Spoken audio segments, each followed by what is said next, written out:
Hi, I'm Rita Wilkins, also known as the Downsizing Designer.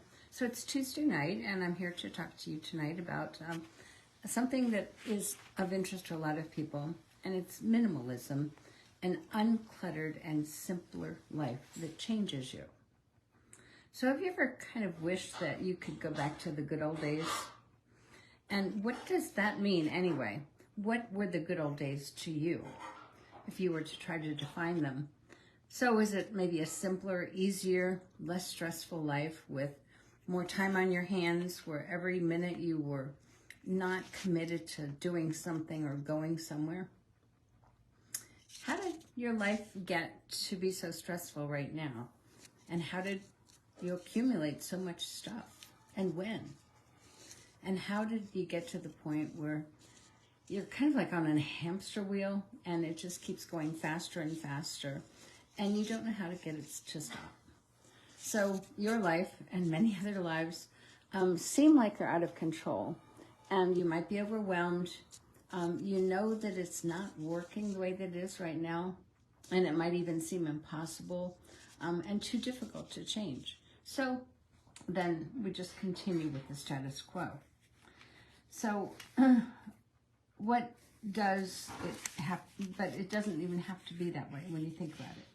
It is possible to create a simpler, less cluttered life like you long for.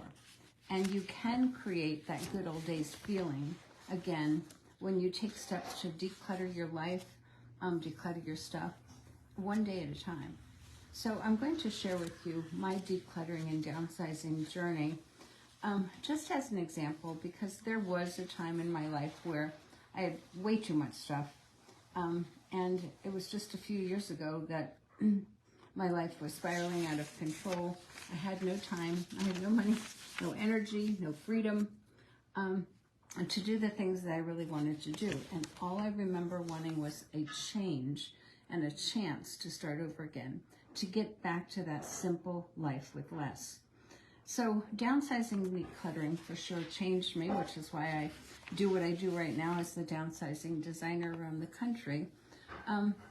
And so I'm going to share my journey just briefly with you to show you how you too can start a simpler life with less, that's uncluttered. So I downsized and decluttered and moved 3 times in the last 7 years. Now, as a designer, I do like change. And just as a woman, I seem to thrive on change, and I like trying on those different lifestyles. You know, I was first in that big house in the country, then condo living, and then in historic village, and then very recently, within the last 2 weeks, I moved to an urban suburban lifestyle. So, and over the course of those 3 moves, I've learned a lot. Number one, I forced myself to declutter, to decide what I did and didn't need, what I could easily live without. And each time I moved, I realized that I didn't even miss most of the stuff that I gave away or donated or disposed of. So I was changing, and my relationship to stuff was changing every single time I decluttered and downsized. So some of those changes occurred almost instantly. I know when I moved from my big house, I remember sitting in my little condo, and I suddenly had more time and freedom and energy because I didn't have the big yard. I didn't have a house full of stuff I had to care for. For the first time in many years, I wasn't bogged down with that never-ending to-do list. And I realized that by owning less, I was actually able to live my life differently and to live more. And some of the changes of becoming a minimalist were more subtle, and they happened over a period of time. So one thing I realized is I wasn't striving anymore for more stuff, bigger house, more whatever. I was choosing what I wanted and didn't want based on what I valued and cared most about. And then I was also more content, peaceful, and actually enjoying the idea of living with less. So, but what I also realized, there was something missing. And during those 3 moves, I realized that while downsizing is great, there were certain kinds of spaces that I missed that I wanted and needed to add back into my life. So it's kind of a reverse of being a minimalist, to be happy and live that simpler life that I was looking for. The thing is, it didn't have anything to do with adding more stuff. It had more to do with adding a different kind of space into my lifestyle, and one that I was choosing. For example, a dedicated guest room for overnight guests, which I didn't have in that tiny condo. A real dining room, because I love to entertain, and whether it's family and friends. And then also just easy access to outdoor spaces like a garden and patio in my flower gardens, and then natural light.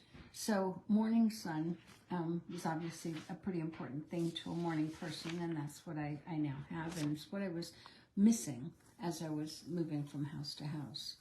So when you choose to live a simpler, less cluttered life, you can start to distinguish what's missing, because things just get much clearer. Your vision is clearer, and then you realize it's not about adding more stuff, it's about adding more life, and what do you want for that life? And it's based on what matters most to you. So this is where it becomes very individual. And when you start to peel back those layers of stuff, everything becomes more visible. It had probably been hiding underneath most of that stuff that I was carrying around all of those years. So over time, I realized I was embracing a more minimalist lifestyle and a minimalist way of thinking. So living with less had become part of who I was becoming. I loved the freedom and the flexibility, how much easier and more organized my life seemed to be, and how much, it was just going to be an easier kind of life. And I also realized that I had all I wanted and needed, and frankly, I was finding I had never been happier before.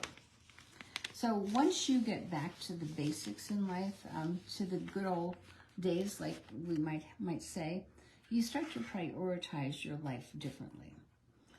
You start to choose how you're spending your time, choosing to be with people that you love, enjoying experiences rather than buying and owning more stuff. Another thing that you prioritize is how you choose to spend your money. So you become much more intentional and deliberate about what you spend your hard-earned dollars on, and you find yourself only allowing certain things back into your home because, number one, you've already decluttered, you don't want more, but only the things that will add value to you and to your life. And the third thing that minimalism helps you to prioritize is how you choose to live your life every single day. So you literally can begin to design the life that you want, not what someone else wants. And then number 4 is how you choose to care for yourself.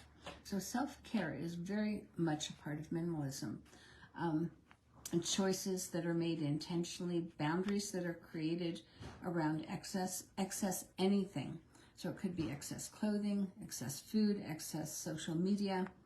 You have a new level of understanding about the meaning of caring for yourself, your time, and your schedule. And the last thing is how you no longer care about comparisons, what others think of you. There's a newfound kind of confidence in having enough and having all you want and all you need. And there's peace and contentment when you live that uncluttered, simpler life, because you're just happy with owning less and needing less. So hopefully this gives you some food for thought.